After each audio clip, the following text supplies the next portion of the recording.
My alien beautiful maid walked in while I slept. Jake Miller had been living on station 7 for 3 months now, and the loneliness was starting to get to him like a weight pressing down on his chest every morning when he woke up in his small quarters overlooking the vast darkness of space. He was a maintenance engineer, one of only 12 humans stationed on this remote outpost at the edge of explored territory, and the days blended together in a monotonous routine of checking systems, running diagnostics, and counting down the hours until his contract ended. Galactic Council had built Station 7 as a trading hub where dozens of alien species could meet and conduct business, and humans were still new to this whole intergalactic community thing, so they sent people like Jake to learn and observe and try not to mess things up too badly. Jake had requested a cleaning service after the second month when his quarters had become cluttered with spare parts, food containers, and dirty clothes piled in corners, and he filled out the forms expecting some automated drone to show up. Instead, he got Zeresh Wazelthari, a species he had only seen in training videos back on Earth, and when she first walked through his door he nearly dropped his coffee mug because the videos had not prepared him for meeting one in person. Zara stood about 6 feet tall, with skin that shimmered between deep blue and violet depending on how the light hit it, and her eyes were large and luminous like twin moons colored amber gold, and her hair, if you could call it hair, was actually thousands of thin crystalline strands that moved and swayed as if underwater, catching light and throwing off tiny rainbows. Sparklish wore a simple gray uniform that all station service workers wore, but somehow on her it looked elegant, and she moved with a grace that made Jake think of dancers or maybe predators, and when she spoke, her voice had a musical quality like wind shimmishello. "I am Zara. I will be maintaining your living space," she said, and her translator device rendered her words in perfect English with just a hint of an accent he could not place. Jake stammered out a greeting and showed her around his small quarters, feeling suddenly embarrassed about the mess, and she listened patiently and nodded and got to work with quiet efficiency. That first day he left for his shift, and when he came back 8 hours later, his quarters were transformed and everything was clean, organized, and there was even a faint pleasant scent in the air like flowers he could not name. Over the following weeks, Zara came 3 times a week, always at the same time, and Jake found himself looking forward to her visits more than he wanted to admit, and sometimes he would time his breaks to coincide with her schedule just so he could talk to her for a few minutes. Was curious about humans, asking questions about Earth, about his family, about why he chose to work so far from home.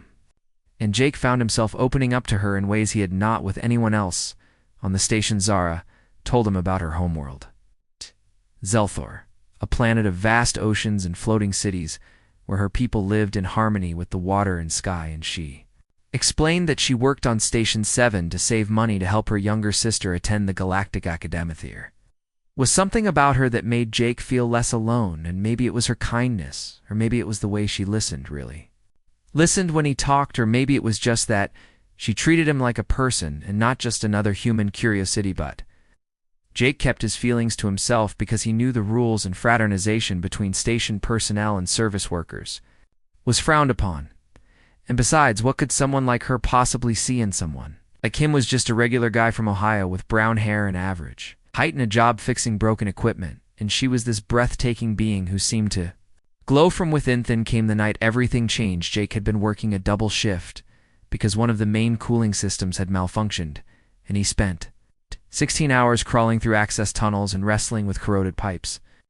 And by the time he dragged himself back to his quarters, he was exhausted, dirty, and barely able to keep his eyes open.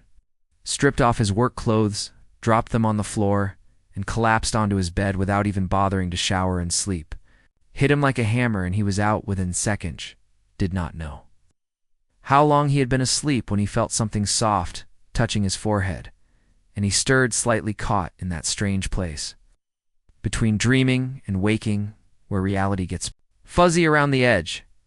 Since his half-conscious state, he felt cool fingers brushing hair off his face, and he smelled that flower scent that always lingered after Zara cleaned his quarters, and he heard a gentle voice speaking words he could not quite understand. His eyes fluttered open, and there she, Vishara, was kneeling beside his bed, her luminous eyes filled with concern, and her crystalline hair cascading around her shoulders, catching the dim light from his bedside lamp, and she had a damp cloth in one hand and was gently cleaning dirt and grease from his face. "You were hurt," she said softly when she saw his eyes open, and her voice was barely above a whisper. Jake tried to sit up, but his body protested, and he realized he must have hit his head at some point during his shift because there was dried blood on his pillow. "Did not mean to intrude," Zara continued, and her fingers never stopped their gentle ministrations, "but I came for my scheduled cleaning and found you like this." "And you were bleeding." Jake wanted to say something, wanted to tell her it was okay that he was fine, but his throat was dry, and his thoughts were moving like molasses. Shara reached for a water bottle on his nightstand and helped him drink, and her hand supported the back of his head, and he could feel how warm she was despite her cool-colored skin. "You worked too hard," she said, and there was something in her voice that sounded almost sad. "And you do not take care of yourself."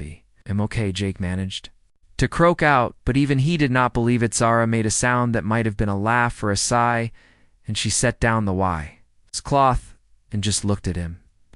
And in that moment, something passed between them, something unspoken but profound. "Among my people," she said slowly, as if choosing her words carefully.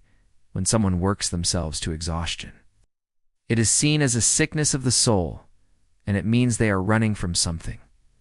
Jake felt his chest tighten, because she was right, and he was running.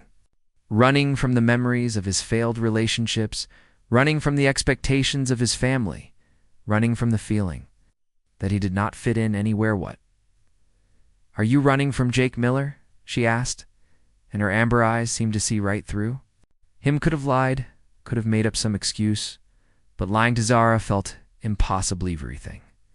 He admitted, and his voice cracked a little, and I thought, if I came out here to the edge of space, I could find something or be something different. But I am just the same lost person in a different location. Zara was quiet for a long moment, and her hand still rested on his shoulder, and he could feel her warmth through his thin shirthan. She did something unexpected. She lay down beside him on the narrow bed and wrapped her arms around him and pulled him close in. "My world," she whispered against his hair. "When someone is lost, we do not let them wander alone, and we hold them until they remember who they arise." Jake felt something break open inside him, and suddenly he was crying, and he could not remember the last time he had cried. But here in the darkness of his quarters, held by this beautiful alien woman who barely knew him, all the loneliness and fear and exhaustion came pouring out. Zara held him through it all, and her crystalline hair formed a sort of cocoon around them, and she hummed a melody that had no words but spoke of comfort and safety and home eventually. His tears subsided, and he felt empty, but also somehow lightery.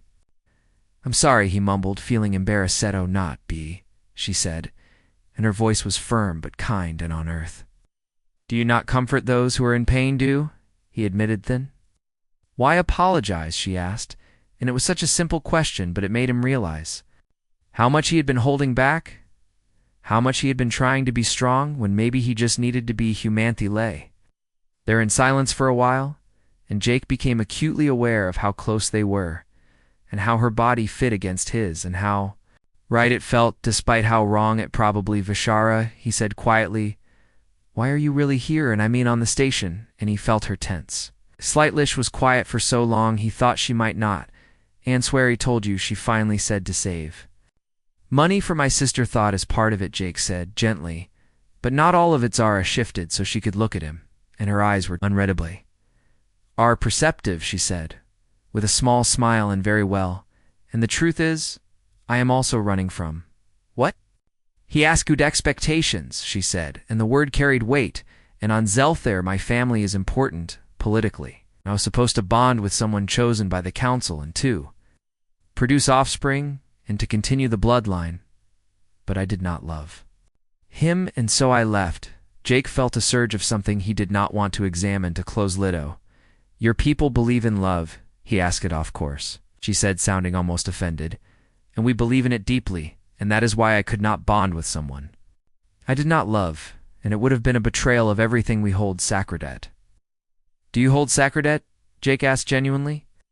Curish thought about it, and her fingers absently traced patterns on his arm. "Truth," she said, "in connection and the belief." that every being deserves to choose their own path, and we believe that the universe brings people together for reasons that transcend logic or convenience. Agic felt his heart hammering in his chest.